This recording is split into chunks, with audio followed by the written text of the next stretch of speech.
Did you realize your partner's crazy ex was actually telling the truth about them? I thought Jessica was just bitter. For 2 years, she'd been sending me messages on Instagram, Facebook, even LinkedIn. Always the same warnings about my boyfriend, Marcus. He's not who you think he is. Ask him about the restraining order. Check his phone while he sleeps. I'd show Marcus the messages, and he'd get this perfect mixture of hurt and exhaustion on his face. She's been stalking me since we broke up, he'd explain, running his hands through his hair. I feel terrible that she's dragging you into this. He painted her as unhinged, said she'd keyed his car, showed up at his work, threatened suicide when he wouldn't take her back. Classic crazy ex behavior, right? Marcus was incredible. Brought me coffee every morning, remembered every detail I shared, never once raised his voice. When I got food poisoning, he held my hair back and cleaned my bathroom without complaint. When my mom was hospitalized, he drove 4 hours with me and slept in those terrible waiting room chairs. Perfect boyfriend material. The way we met felt like destiny. Worst day at the hospital where I worked as a nurse, 3 patients coded, 2 families screaming at staff. I'd spilled coffee all over my scrubs during lunch. I was crying in the parking garage when this handsome stranger approached with a tissue and a concerned smile. Rough day? Marcus asked gently. I was embarrassed to be sobbing in public, but something about his warm brown eyes made me feel safe. He listened while I vented about my terrible shift, never once checking his phone or looking impatient. You're incredible for doing what you do, he said when I finished. The world needs more people like you. He asked for my number, and I gave it without hesitation. Our first date was perfect. A quiet restaurant where he asked thoughtful questions about my work, my dreams, my family. Seemed genuinely fascinated by everything I said.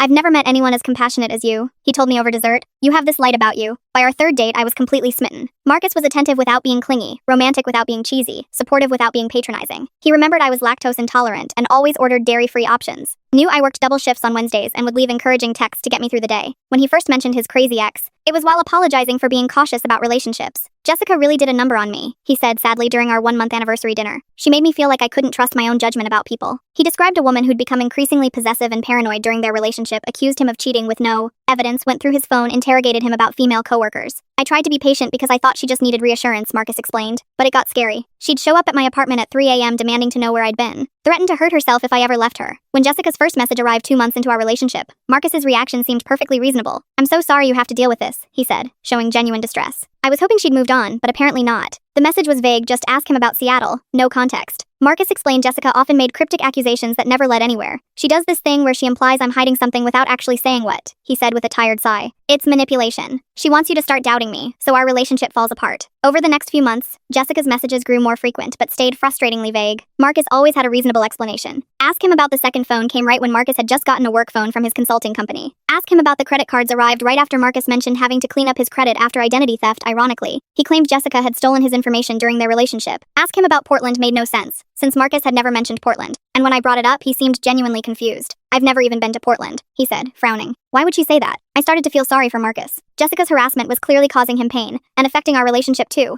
Every message made me feel like I was being pulled into their toxic history. But her messages kept coming more specific each time. Ask him why he has 2 phones. Ask him about the credit cards and his dead father's name. Ask him about Rebecca in Portland. I mentioned Rebecca casually one night while we were cooking dinner. Marcus was telling me about his day at work, laughing about a difficult client. When I said, speaking of difficult people, Jessica mentioned someone named Rebecca today. Marcus went completely still. The wooden spoon he'd been stirring pasta sauce with clattered against the pot. Where did you hear that name? His voice changed flat, cold, nothing like the warm tone I was used to. Just around, I said carefully, suddenly aware the temperature in the room had shifted. He stared at me a long moment, jaw tight, before forcing a smile that didn't reach his eyes. Must be thinking of someone else. But I wasn't thinking of someone else. And I started paying attention. Marcus did have 2 phones. He claimed one was for work, but guarded it like classified information. Calls came at odd hours, and he'd step outside to answer them, even in winter. When I'd joke about his secret agent behavior, he'd laugh it off, but never change the pattern. I also noticed how he'd positioned himself in our relationship. Gradually, subtly, he'd become my everything. My friends found him charming, but somehow I was seeing them less and less. Marcus always had thoughtful reasons why. Emma's been really negative lately, he'd say after I hung up with my best friend. I worry she's projecting her relationship problems onto you. Your mom seems stressed when you visit, he'd observe after family dinners. Maybe giving her some space would be healthier for both of you. He never forbade me from seeing anyone too smart for that.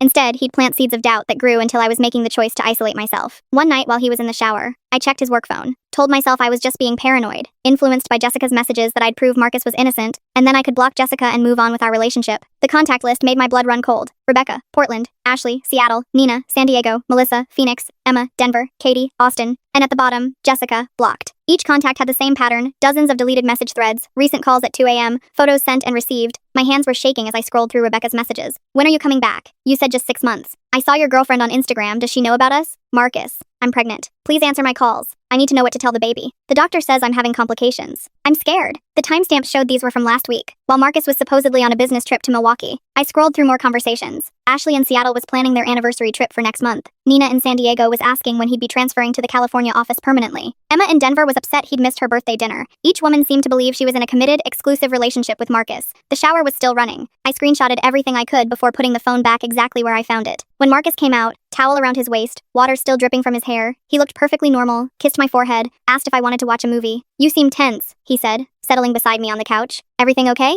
I felt like I was living with a stranger. "Just tired," I managed. He pulled me closer, stroking my hair with the same gentle touch I'd fallen in love with. "You work too hard," he murmured. "Let me take care of you." The words that used to comfort me now made my skin crawl. How many other women had he said those exact words to? That night I lay awake staring at the ceiling while Marcus slept peacefully beside me. Every breath he took sounded ominous. Every movement made me tense. Who was this person lying next to me? The next morning I called in sick and drove to Jessica's address, found it in his contacts under blocked. A note reading emergency only. Approach with caution. The apartment complex was nicer than I'd expected. Jessica answered the door looking nothing like the unhinged woman Marcus had described. Professional clothes, neat apartment, wedding ring on her finger. "You finally believe me," she said simply. She made coffee and spread out a manila folder on her kitchen table. Thick, organized, tabbed, and labeled. This wasn't the obsessive rambling of a crazy ex. This was documentation. Marcus operates in cycles, she explained, voice calm and matter-of-fact. He finds women in different cities, maintains relationships with 3 or 4 at once. He tells each of us the others are crazy exes or clingy friends. She showed me credit card statements, names I didn't recognize, identity theft. He uses information from women he's dated to open accounts. My credit score dropped 200 points before I figured out what was happening. My stomach dropped. "There's more," Jessica said gently, "and it's worse than financial fraud." She pulled out police reports, hospital records, restraining orders.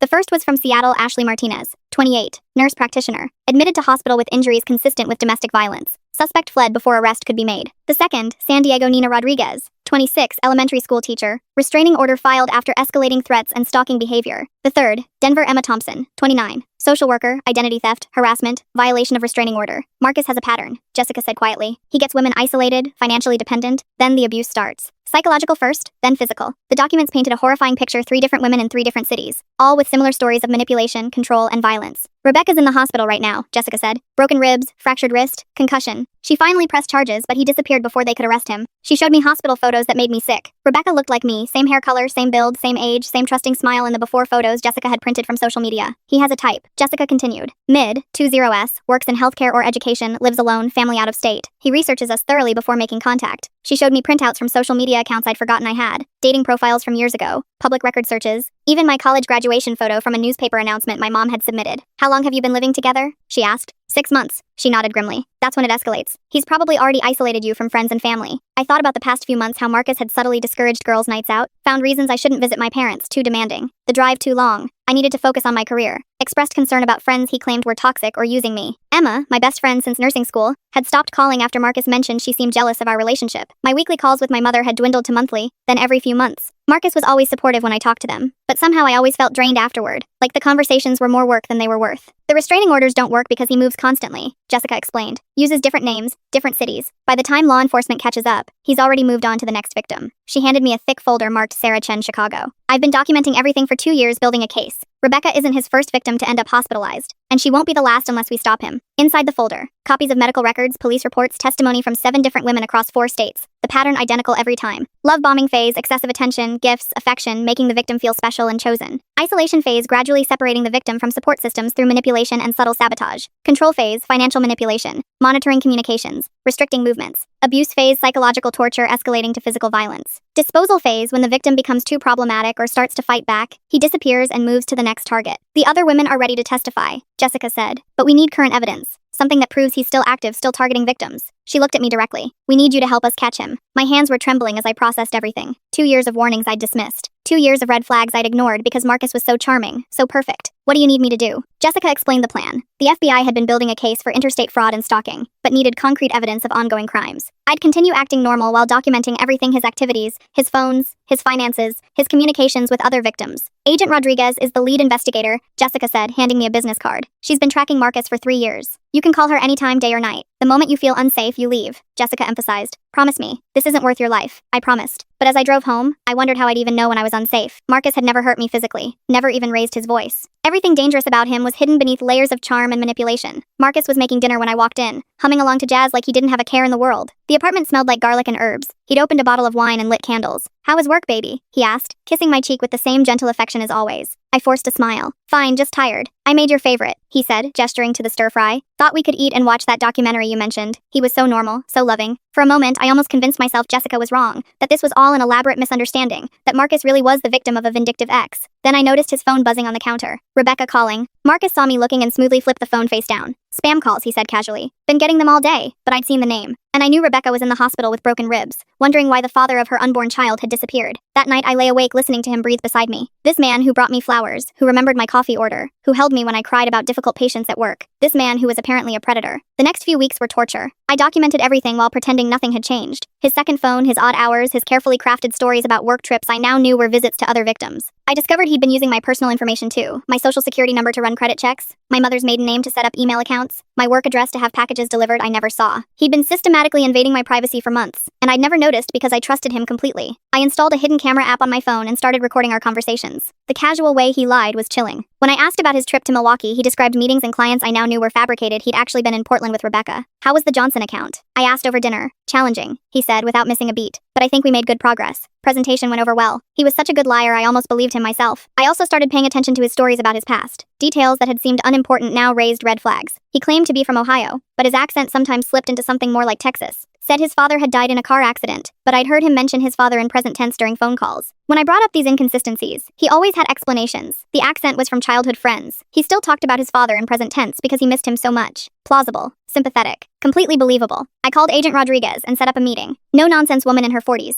treated me with the kind of careful compassion reserved for trauma victims. You're very brave for coming forward, she said in her FBI field office. Marcus Webb, that's his real name, by the way, is one of the most sophisticated predators we've encountered. She showed me his file. Real name Marcus Webb. Born in Texas, age 34. History of fraud, identity theft, and domestic violence dating back to college. At least 12 known victims over 8 years. He's highly intelligent and extremely good at reading people, Agent Rodriguez explained. He studies his targets for weeks before making contact. Everything about your relationship was calculated. She showed me surveillance photos of Marcus watching me before our chance meeting in the parking garage, photos of him at the coffee shop where I bought my morning latte, learning my routine, photos of him talking to my coworkers, gathering information about my personal life. How did he know I'd be in the garage that day? I asked, feeling sick. He didn't. He'd been following your schedule for 2 weeks. He was waiting for the right opportunity, a moment when you'd be vulnerable and receptive to a kind stranger. The parking garage was just one of many attempts. If it hadn't worked, he would have tried something else. A flat tire he'd offer to fix. A spilled coffee he'd help clean up. A lost dog he'd ask you to help find. The profile says you're a nurse, Agent Rodriguez continued. He specifically targets women in caring professions, because you're predisposed to see the best in people and make excuses for concerning behavior. Everything I'd thought was special about our relationship, the way he understood me, seemed to know exactly what I needed, was just him exploiting my psychology. What do you need from me? I asked. Keep documenting everything. We're particularly interested in evidence of the identity theft and the interstate pattern. If we can prove he's running multiple relationships across state lines while committing fraud, we can get federal charges that'll stick. She gave me recording equipment and detailed instructions on gathering evidence safely. The most important thing is that you don't change your behavior in any way that might alert him, she emphasized. Marcus is extremely perceptive. If he suspects you know, he'll disappear and start over somewhere else. The weight of that responsibility was crushing not just my safety, but Rebecca's, Ashley's, Nina's, and every future victim's. Back home, I started my double life loving girlfriend by day, undercover FBI informant by night. Marcus never suspected anything. If anything, he seemed more attentive than usual. Brought me lunch at work, sent sweet texts throughout the day, planned romantic surprise dates. You seem a little distant lately, he said one evening while we watched Netflix. Is everything okay? Just tired, I said, the lie coming easily now. You're working too hard, he said, pulling me closer. Maybe you should cut back on those extra shifts. He'd been making this suggestion more frequently. Financial dependence was part of his control strategy. The more he could make me rely on him, the harder it would be to leave. I like the extra money, I said carefully, but I make enough for both of us, he replied. I want to take care of you. I recorded everything. 3 weeks into my investigation, Marcus announced another business trip. Denver this time. 3 days. I'll miss you. I knew he was really going to see Emma, who'd been posting increasingly desperate messages about their relationship falling apart. The moment he left, I called Agent Rodriguez. We're going to search the apartment, she said. Do you know where he might hide things? We found everything hidden in a false bottom of his bedroom dresser. USB drives, prepaid phones, fake IDs, and, most damning of all, journals. Each journal labeled with a woman's name and containing detailed plans for manipulation and control. My journal was labeled Sarah Chen, Chicago. Target acquired March 2023. Inside, pages of observations about my habits, my fears, my vulnerabilities, plans for how to manipulate me, notes about my financial situation and family relationships. Subject responds well to small gestures of care. Coffee preference, oat milk latte, extra shot, no foam. Used for daily reinforcement of attentiveness. Mention of absent father during childhood triggers emotional response. Exploit for bonding opportunities and trust building. Works extra shifts at street. Mary's hospital on weekends. Increasing fatigue makes her more susceptible to suggestion and less likely to question inconsistencies. Best friend Emma shows signs of suspicion. Begin gradual alienation campaign. Suggest Emma is jealous and unsupportive. Mother calls every Sunday at 2 p.m. Interfere with calls by scheduling activities or creating emergencies to establish pattern of unavailability. I was reading detailed notes about how to psychologically manipulate me. Marcus had been studying me like a lab rat from day one. The other journals were worse: his escalation with previous victims, when to start monitoring their phones, how to isolate them from support systems, when financial coercion became necessary, when physical intimidation was required. Rebecca's journal had pages marked final phase implementation plans for how to disappear once she became problematic and started asking too many questions about his other relationships. Ashley's journal contained detailed financial information, her social security number, bank account details, credit card numbers. He'd been systematically draining her savings while she thought they were building a life together. Nina's journal had photos of her apartment, her work schedule, her family members,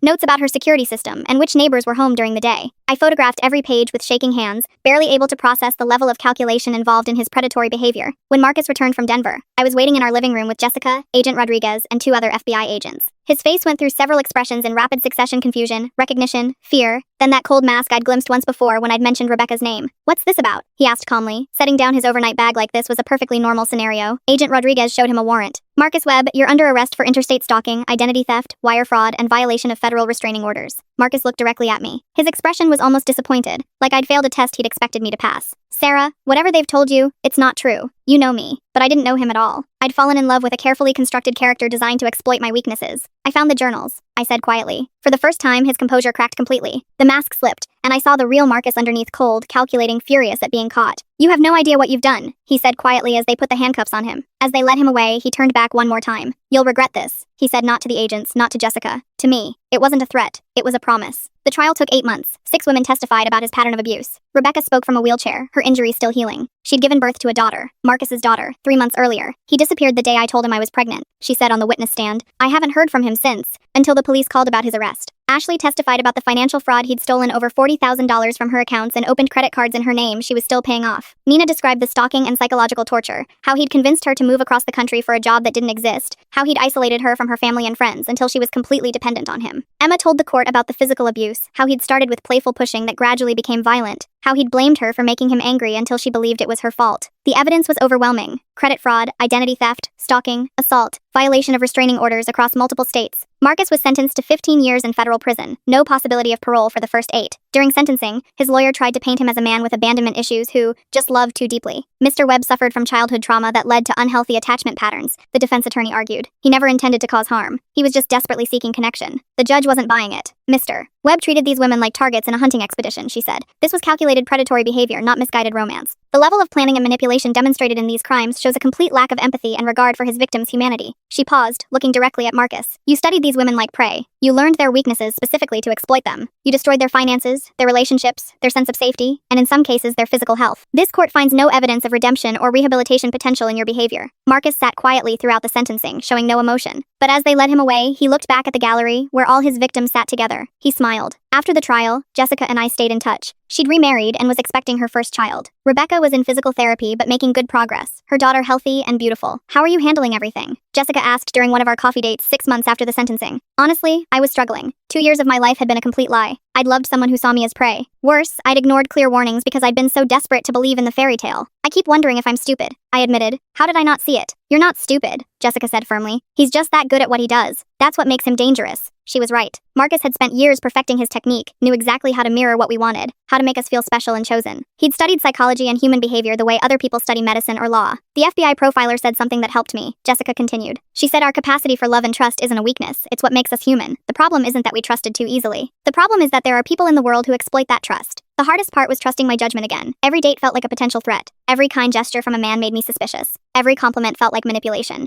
I went to therapy twice a week and joined a support group for survivors of psychological abuse. Slowly, I started to understand that Marcus hadn't just stolen money and time, he'd stolen my ability to trust my own perceptions. "He made you doubt your reality," my therapist explained. "That's why this kind of abuse is so damaging. It doesn't just hurt your body or your bank account. It damages your sense of self." The other survivors in group therapy had similar stories, not necessarily with romantic partners, but with family members, friends, employers who'd used sophisticated manipulation tactics to control and exploit them. "The most insidious part," said Maria, who'd been financially abused by her brother, "is how they make you complicit in your own victimization. You start making excuses for them, covering for them, defending them to people who are trying to help you. That's exactly what I'd done with Jessica's warnings. Marcus hadn't needed to silence her. He'd trained me to do it myself. 1 year after Marcus's conviction, I got a call from Agent Rodriguez. He's been running a romance scam from prison, she told me, using contraband phones to target women on dating apps. We're building another case. Even behind bars, he couldn't stop. He'd convinced 3 different women to send him money for legal fees. claiming he was wrongfully convicted. One woman had sent over $5,000 before her sister intervened. How is that possible? I asked. He's extremely persuasive, Agent Rodriguez said, and there are always people willing to believe everyone deserves a second chance. 2 months later, another woman reached out to me through Jessica. She'd been corresponding with Marcus for 6 months after meeting him through a prison pen pal website. He'd been telling her he was wrongfully convicted, painting himself as a victim of vindictive exes and a corrupt justice system. He seemed so genuine, she wrote in her email, so remorseful and eager to make amends. She'd been planning to visit him next month, had almost believed him until she found the trial records online and read our testimonies. Thank you for speaking up, she wrote. Without your testimony being public record, I might have become victim number 8. That's when I realized something important. Marcus had tried to break me, to make me feel worthless and crazy and small. Instead, he'd made me stronger, and he'd turned his victims into a network of women determined to protect each other. Jessica, the crazy ex he'd warned me about, had saved my life. Rebecca, Ashley, Nina, Emma, and I had saved each other by being brave enough to tell the truth. Now I'm the crazy ex warning his current targets, and I'll keep warning them until he can't hurt anyone else. I started a blog called The Crazy X-Files, where survivors of psychological abuse share their stories. It gets thousands of views every month, from people trying to figure out if their own relationships are healthy. The most common comment, I thought I was going crazy. That's how manipulation works. It makes you doubt your own perception of reality until you can't trust yourself anymore. But here's what I've learned. If multiple people are warning you about someone, listen. If your friends and family express concern about your relationship, listen. If your gut tells you something is wrong, listen. Because sometimes the crazy ex is the only one brave enough to tell the truth. 3 years later, I'm in a healthy relationship with David, a pediatric surgeon I met at a medical conference. He's never once asked me to keep secrets or question my friendships. He encourages me to trust my instincts instead of undermining them. When I told him about Marcus, he didn't try to fix me or convince me to get over it. He just listened, then said, "Thank you for trusting me with that. It must have been terrifying." David has met my friends and family. He encourages me to maintain close relationships with them. When Jessica visits Chicago, he insists on cooking dinner for all of us. He treats the other survivors like the heroes they are. You saved each other, he says. That takes incredible courage. Marcus is still in prison. He'll be eligible for parole in 12 years. Jessica and I are already planning to be there when that hearing comes up. All of us will be there. Every woman he tried to destroy. We'll tell our stories again, as many times as necessary. Some exes really are crazy, but sometimes they're the heroes of the story. And sometimes the person everyone warns you about really is dangerous. Listen to the warnings. Listen to your gut. Listen to the women who came before you. Because we're not crazy. We're survivors.